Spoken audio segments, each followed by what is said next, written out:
Thunder and flashes of forked lightning enlightened the horizon and the skies to fearsome biblical proportions, and the clouds burst apart amongst this electrical thunderstorm as if 100 screaming ghosts were within them.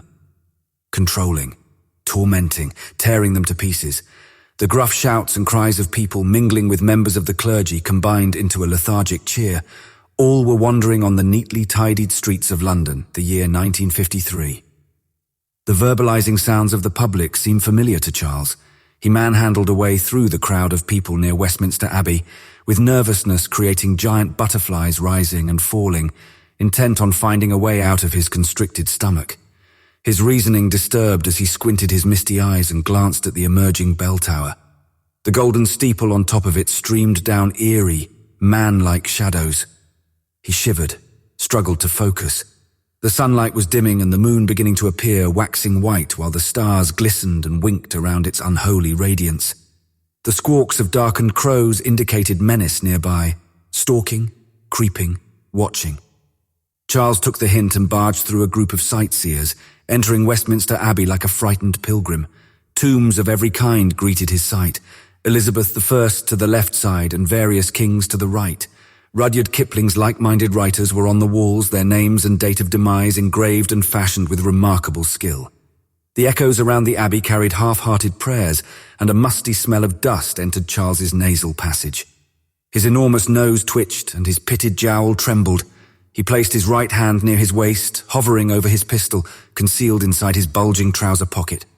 Behind Charles, two men dressed in grey suits and russet leather jackets shadowed amongst a queue of different nationalities.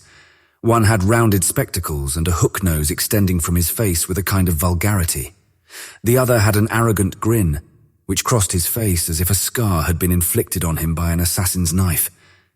They talked to each other in broken Russian. A nod and a wink indicated they had seen Charles.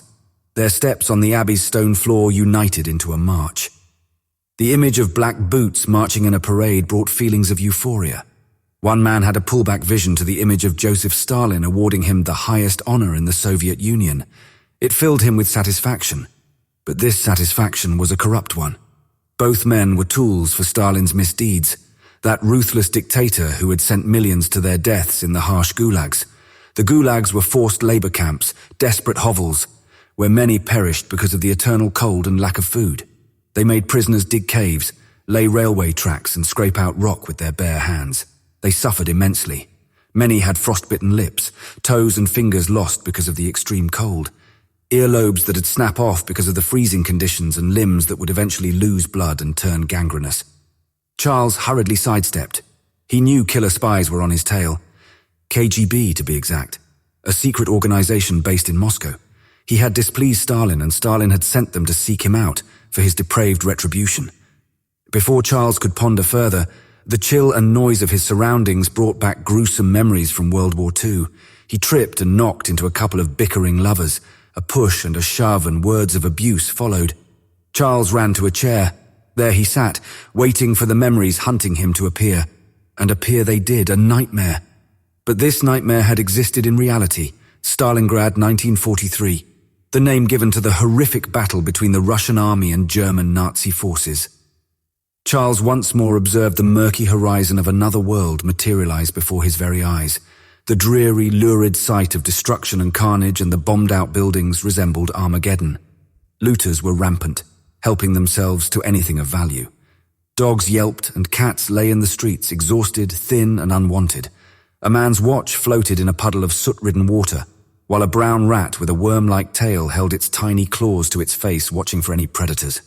Its predators, though, were human.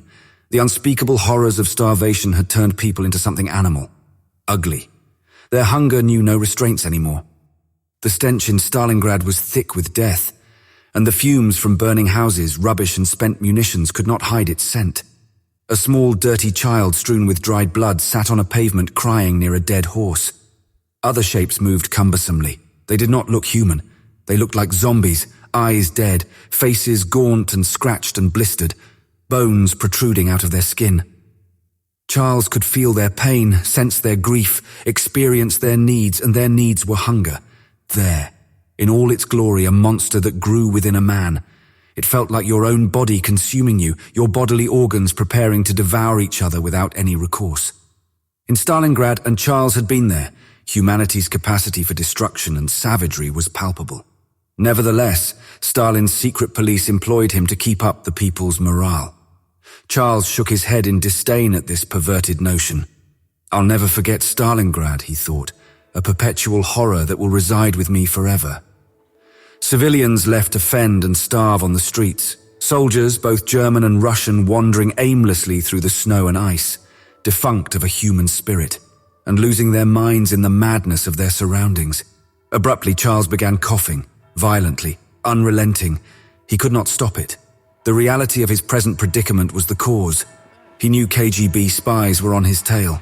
Stalin had been betrayed, and his appetite for revenge was unstoppable. Sweat trickled from Charles's brow, and the socks in his feet moistened. He rose from his seat. Then the boom from Westminster Abbey's bell made him sink to his knees. He threw his quivering hands up to his face. He wanted religion to protect him. He wanted God to help him, to save him from death. The KGB men spotted Charles in the corner near the flickering candles. The stare of a policeman beside them gave them the jitters. A scuffle broke out. A gun held in the air. Then a shot rang out, reverberating around the area. The policeman fell to the ground, dead. Panic erupted. People screamed and pushed against each other aggressively. They hoped the men with the guns would leave. Charles heard the shot. He stood with a steely gaze crossing his eyes. His finger itched for his revolver. The two KGB agents barged into a priest, forcing him out of the way. Their sight scanned around, periscope-like. They saw Charles, the English traitor, a spy who had renounced his loyalty to Stalin and fled to the West seeking asylum. Their orders were now to eliminate him. Instantly, the blood-curdling cry from a hysterical woman caused Charles to shudder. He glanced left, then right, and Charles noticed his pursuers approaching, predatory style. He turned about face and ran to another part of the abbey. There he hid behind the gated tomb of George IV, that useless layabout. The stonework of his tomb was abundant in its design, just how the king had lived, representing the extravagancies in his lifetime. Before he could raise another thought, screams began, first 2, then 3, before a multitude followed, turning into a crescendo of the damned. Charles pushed his hands up to his ears as he could not stand the human distress. It reminded him of that terrible place, Stalingrad. The two KGB men darted towards Charles, withdrawing their guns, aiming them at his head. Men in authority appeared in the doorway of Westminster Abbey. They observed the KGB agents about to shoot Charles. "Stop, stop, or we'll fire," they demanded. However, time had beaten them. A turn of bodies and the sound of bullets hitting bone caused Charles to collapse to the ground, blood seeping from his mouth. Swiftly, a firefight broke out between all the men with guns. Everywhere, people were lying on the floor, fearing for their lives. Then, just as quick as when the disturbance had begun, it was now over. 3 men lay dead, 1 police officer and 2 KGB spies. As Charles rested on the floor, his fading vision traveled to the many candles lighting up the abbey. Something in the flames was hypnotizing. A tiny music box with a child figurine appeared in its glow. It seemed familiar. There, that same child once more, the one at Stalingrad, sitting crying near the dead horse. Charles tried to motion a final word, but breath failed him. Then he died, joining the child in the candle's flames. His life ended with a fatal bullet.